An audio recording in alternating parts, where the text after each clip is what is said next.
Hello my internet friends and family, and welcome to our Georgia suburban homestead. We're out front where I had moved some shavings over some soil I wanted to protect. We had a drought, and even though we went nearly 3 months without any rain or nothing that would actually come down through the trees, we still got stuff sprouted where I'd put some shavings, and that's because the shavings covered the soil and held in the moisture. But there's another extra important bit to that. You see, they tend to grow mushrooms, and we've got a variety of mushrooms that we can eat. We don't grow them on the shavings, although technically if we did it right we might be able to. It's just a little, you never know what's going to come up. He had what's it called? King Stropharia? Yeah, King Stropharia or wine caps. Wine cap mushrooms growing on shavings in the backyard the first few years we lived here. And he successfully grows almond portobellos and oyster mushrooms, shiitakes, and other varieties in the back on our mushroom trail that you may have seen when we were talking about that. But here we have some wild ones. actually, these are grown in our kitchen in these bags. Just talking about these. Yeah. I'm going to come in so you can see. See the pretty red?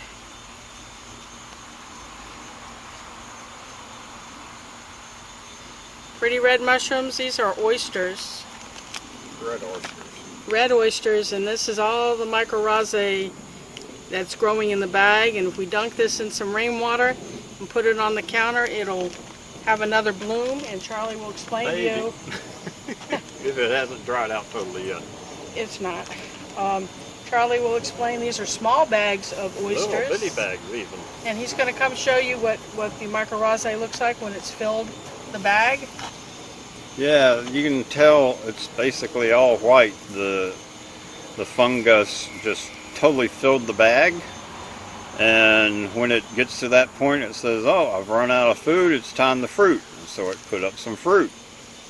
And it was such a small bag. This is actually a pretty big amount of mushroom, but it dried out a little early. Didn't quite form a full spread out cap. Nonetheless, let's get back to the wild stuff. And you might notice, let's see if I can point one out, keep you from going all crazy here. Oh, Lisa's going to take the camera off and do it. We've got one peeking out here, and we've got one that's going to come out and spread its cap a little bit. And then over here, we've got some that have already spread out today. And that looks like a slightly different variety than this one. Let me see if I can get a little closer. Yeah. So you can see a little bulb at the base. And then here's one that was out yesterday. I don't know if the sun's light's going to let you, but you can see it's got a little, I don't know what you would call it. At least they won't let me say it on the camera. In the middle at the top. Nipple.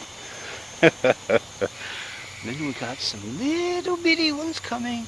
Let's see if we can get it. Oh, there we go. Got them in the frame. Yeah. So, this is a good thing. Put the chips down, and it holds in the moisture. And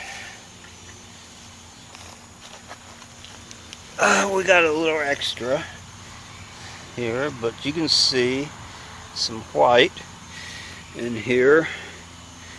That's the fungus, the mycorrhiza, and it goes through all this. And if I got closer to this mushroom right here, it'd probably be a lot more of it. But it's basically converting the wood chips and all into dirt. And So what does this do in remediating toxins, Charlie? well, mushrooms are external feeders.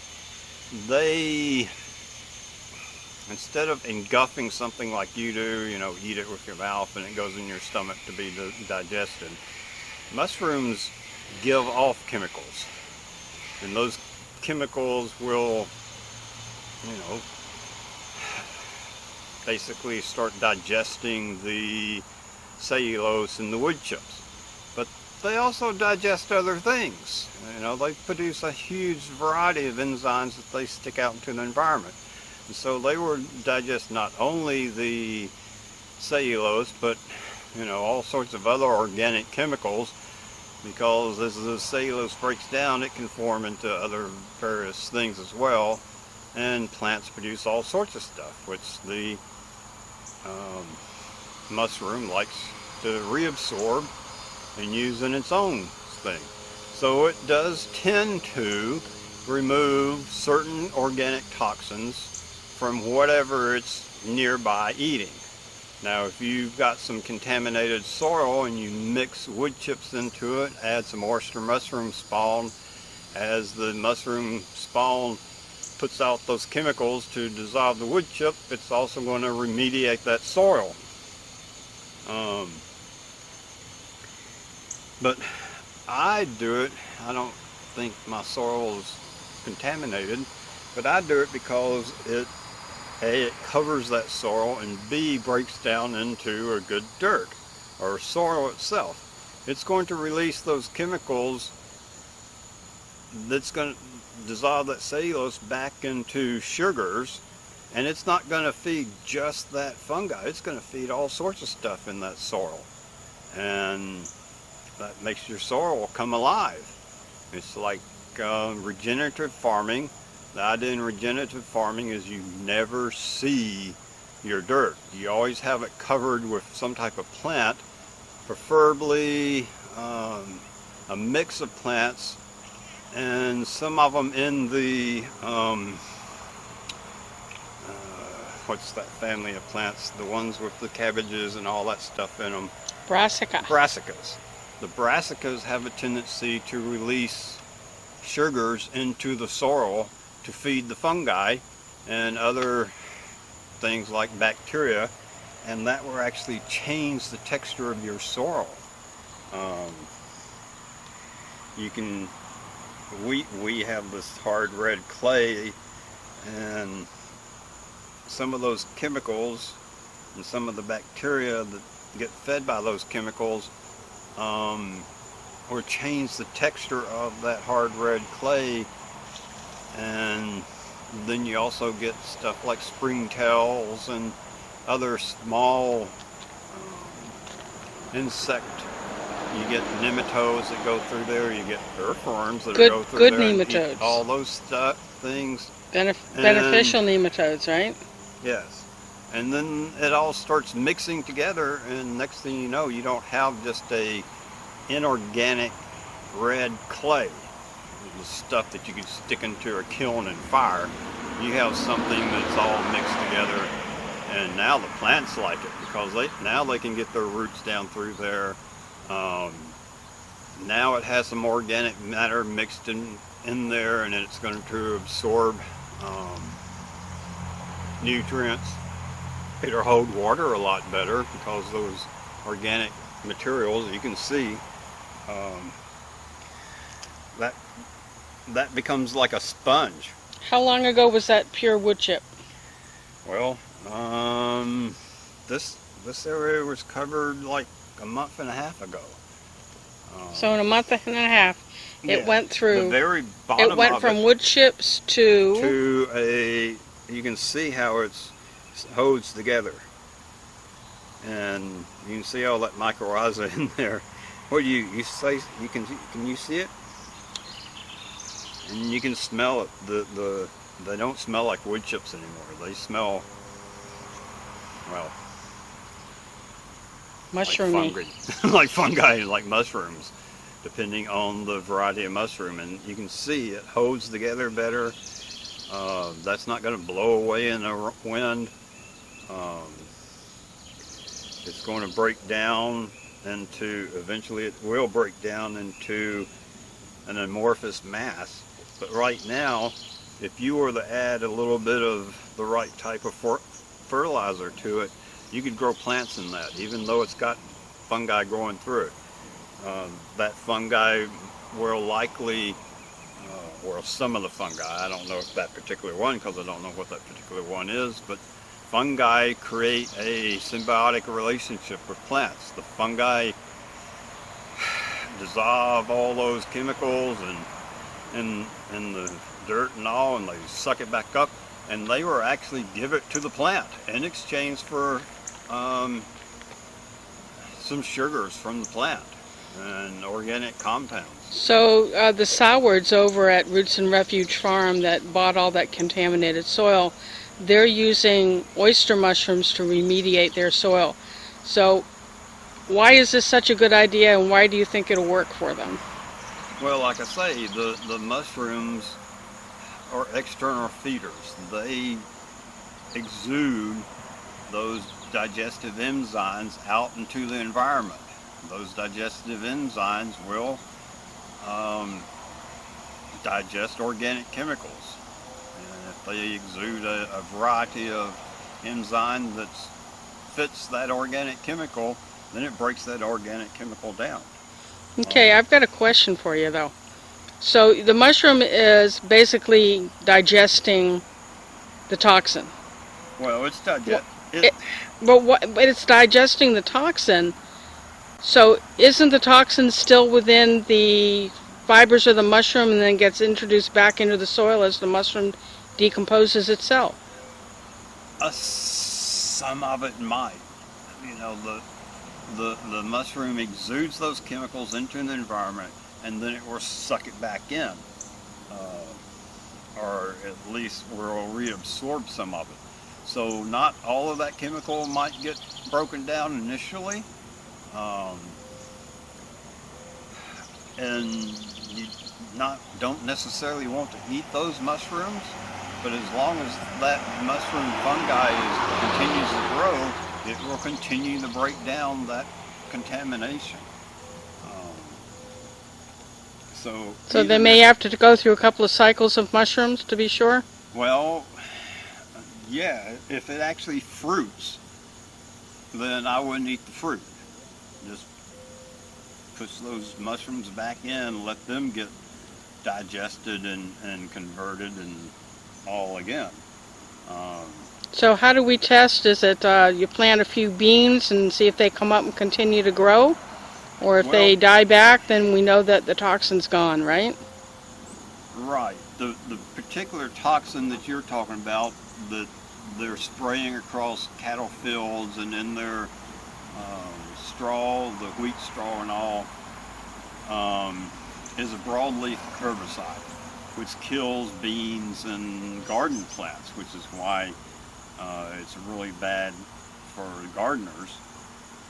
And it will, kill the beans. So once the beans get to where they were growing that soil, then you know that the mushrooms have broken it all down for you. So they were trying to decontaminate their soil where mushroom spawn, and there have been quite a few studies on doing that, and it works pretty well. What I'd like to show you, however, is this soil. It's not contaminated, but if you notice, it's kind of granular, and that's one of the things that you're looking for as a indicator that the mushrooms have fed the bacteria, because the bacteria growing in that soil also produce a chemical that causes it to clump together a little bit. And so even if you were to go like that to it, when you go back, it goes back to that granular state. You compress it and move it around a little bit, it's back into a granular state. And that's so much better for the roots of your plants. The other thing is, you might notice, is most of these mushrooms that are coming up, they're coming up around where plants are growing. And part of that is because these plants are probably feeding this mushroom a little bit. And so the mushroom's getting some sugars from the plants and giving broken down chemicals like proteins and all to the plant, and they're both healthier for it. So I put a huge amount of shavings on here because I got 4 truckloads of shaving this year. But hopefully with a little bit of fertilizer, I can make, fertilize my fungi. And it'll go through these shavings pretty quick, and we'll have ourselves some nice soil built up from it. I don't know if you'd be able to see it, because of this camera, but if you were to take a microscope and look at this, you'd see the little fungi filaments all through there. And maybe if you hold it up to the camera lens, we can see that. We'd have to get like I say, we'd have to get a real... It's a little microscopic. Let me see.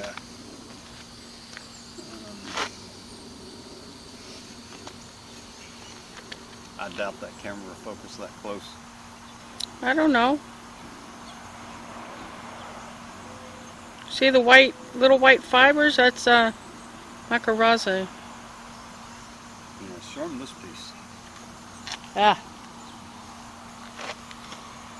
This is what we're talking about. See the white fiber, like filaments? That's mycorrhizae.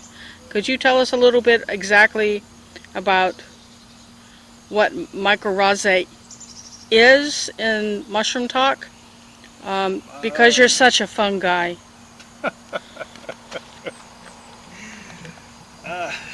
The mycorrhizae are the actual filaments of the fungi. You could say roots or stems, but that's the fungi. It doesn't need leaves like a plant to collect energy from the sun. It's collecting its energy by breaking down existing organic matter. And so it's putting those filaments all through that organic matter. It's exuding those chemicals.